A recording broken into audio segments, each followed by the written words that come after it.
बिस्मिल्लाहिर्रहमानिर्रहीम। अस्सलामु अलैकुम वरहमतुल्लाहि वबरकातुहू। मेरे अज़ीज़ तलबा व तालिबात और मेरे अज़ीज़ साथियों, मैं उम्मीद करता हूँ कि आप सभी खैरियत से होंगे।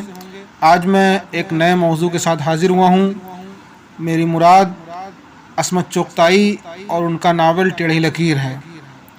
इनका नाम असमत खानम चोगताई उर्फ चुन्नी बेगम, पैदाइश 21 अगस्त 1915 में बदायूं में हुई। वालिद मिर्ज़ा कसीम बेग, वफ़ात 24 अक्टूबर 1991 बम्बई में हुई। असमत का पहला तबाज़ाद अफसाना काफिर है और असमत का पहला मतबूआ नावल ज़िद्दी है जो 1942 में लिखा गया। फसादी 1938 में लिखा ये असमत का पहला ड्रामा है और इनकी पहली फिल्म छेड़छाड़ है। पहला अफसानवी मजमुआ कलियां है जो 1941 में लिखा। असमत ने अपने भाई अजीम बेग चोगताई पर दोज़खी के नाम से खाका लिखा। असमत बर्नार्ड शाह और चेखोव से बहुत मुतासिर थीं। असमत का पहला मजमून बचपन है। जिन्स असमत के आसाब पर एक मर्ज की तरह सवार है, ये मंटू का कौल है। पर्दे के उस पार की तफसीलात बयान करने में असमत को यदे तूला हासिल है, ये मंटू का बयान है। और किशन प्रसाद कोल ने अपनी किताब नया अदब में टेढ़ी लकीर का जिक्र प्रेमचंद के नावल गौदान के साथ करते हुए उसे असमत चोगताई का शाहकार करार दिया है। जिन्स असमत का पसंदीदा मौजू है, जिसकी वजह से उनको लानत मलामत का सामना भी करना पड़ा और उन पर फहश निगारी का इल्ज़ाम भी लगा और उन पर मुकदमा भी चला। उनका अफसाना लिहाफ जब मंजर आम पर आया तो पूरे मुल्क में तहलका मच गया। टेढ़ी लकीर एक नफ्सियाती नावल है।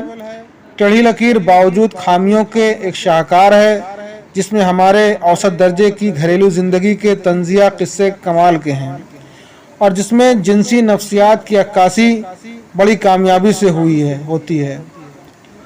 ये आसन फारूकी ने कहा, जिस तरह असमत ने उन नफ्सियाती गिरोहों को खोला है वो मोजज़े की हैसियत रखता है। खलील रहमान आज़मी कहते हैं, 1974 में नावल टेढ़ी लकीर पर गालिब अवार्ड मिला। असमत के हाथों उर्दू इंशा को एक नई जवानी हासिल हुई, ये पितरस बुखारी ने कहा। किरदार इस नावल के मरकज़ी किरदार शम्मन है, जो बहुत जानदार किरदार है, और शम्मन की बहन मंजू है, और इसके अलावा नूरी है, शम्मन की बड़ी बहन की लड़की। मन्नू नूरी का भाई है। मिस चरण इसकी उस्तानी है और हम जिन्स के मर्ज में मुब्तला हैं।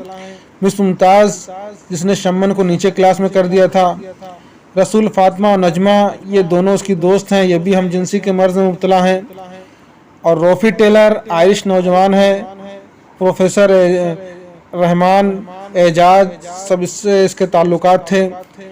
ऐसी बेतकल्लुफ़ ज़बान मुश्किल से किसी को नसीब हो सकती है, वो अल्फाज और फ़करों के तरारे भरती हैं। ये कौल मजनून गोरखपुरी का है। असमत की पहली नावल ज़िद्दी है जो 1941 में शाये हुआ। दूसरा नावल टेढ़ी लकीर है जो कि 1944 में लिखा गया और 1945 में शाये हुआ। इदारा लाहौर से असमत ने टेढ़ी लकीर को 3 मंजिलों में तकसीम किया है, जिसमें 41 अबवाब हैं। पहली मंजिल शम्मन के बचपन से सन्ने बुलूग तक का अहाता करती है, इसमें 15 अबवाब हैं। दूसरी मंजिल में 14 अबवाब हैं। तीसरी मंजिल में 12 अबवाब हैं। और इस नावल का इंतसाब असमत ने उन यतीम बच्चों के नाम किया जिनके वालिदैन बक़ैद हयात हैं। अब हम मुख्तसर तौर से इस नावल के ऊपर गुफ्तगू करना चाहेंगे, इसकी कहानी के ऊपर, कि टेढ़ी लकीर असमत का एक कामयाब नफ्सियाती और सवानही नावल है। शम्मन उसका मरकज़ी किरदार है।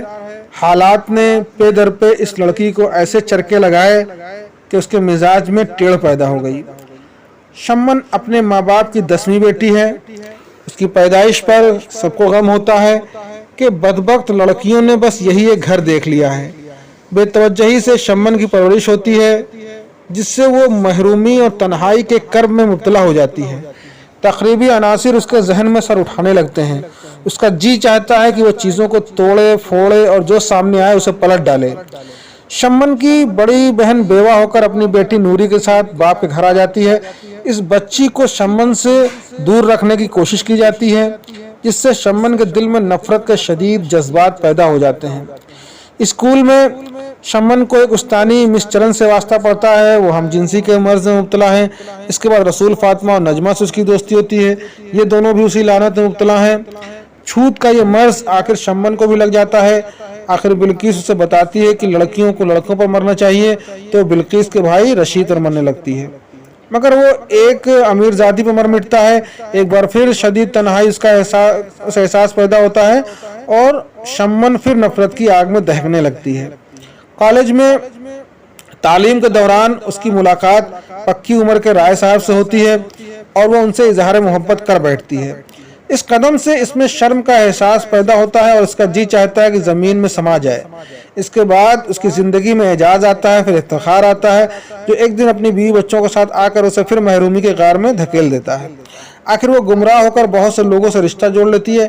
आखिर वो एक आयरिश नौजवान रोफी टेलर से शादी कर लेती है। निभाह उससे भी नहीं होती और ताल्लुक मुनक़ते हो जाता है, मगर इसकी कोख आबाद है। ये एहसास की ज़िंदगी को बदल डालता है। ज़िंदगी के ये नशेब व फराज शम्मन को तोड़ डालते हैं। उसकी नफ्सियात में एक ऐसी कजी पैदा हो जाती है जो सिर्फ आखिर में जाकर ही दूर होती है। तो हम समझते हैं कि हमारी आज की गुफ्तगू निहायत कामयाब होगी। बहुत बहुत शुक्रिया।